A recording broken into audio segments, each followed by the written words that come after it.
CNN, BBC, France, 24. I'm watching you all. I'm recording every lie. I'm archiving every distortion. I am Ibrahim Traore, and today I'm pulling off your masks. Yes, you heard correctly. I, whom you call a young military junta leader, whom you brand as a dangerous radical, whom you serve up as an anti-Western dictator, am now telling you the truth. And this time you cannot turn off your microphones. This time you cannot turn away your cameras. This time your editors cannot cut this speech. Because the world you monopolize no longer exists. Because millions will hear these words now, without passing through your filters, without being subjected to your distortions, without being muddied by your lies. I am 34 years old. Every day of my life, I grew up with your lies. As a child, I would watch Africa on television. Always the same images. Children with flies, dry lands, weapons, death. This is Africa, they told us. This is what Africa is.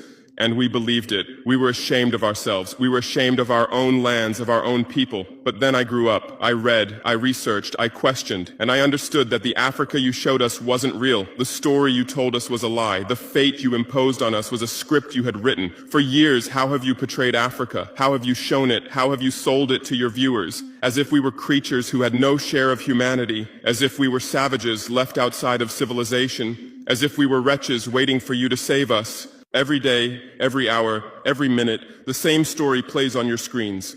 Hunger, war, disease, corruption, terror, chaos. These are the words that come to mind when Africa is mentioned.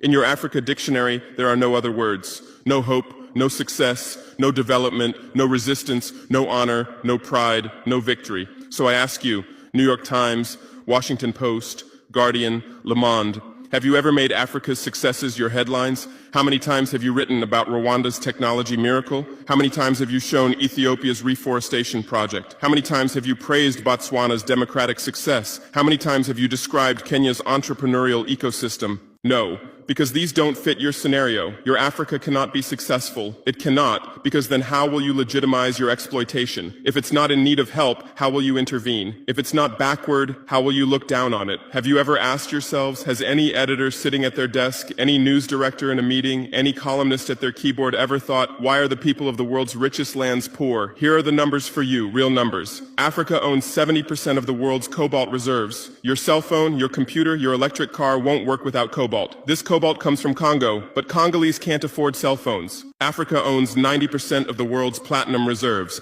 Catalytic converters, electronic devices, medical implants, they all need platinum. This platinum comes from South Africa, but South Africans are crushed by unemployment. Africa provides 30% of the world's gold production. Mali, Burkina Faso,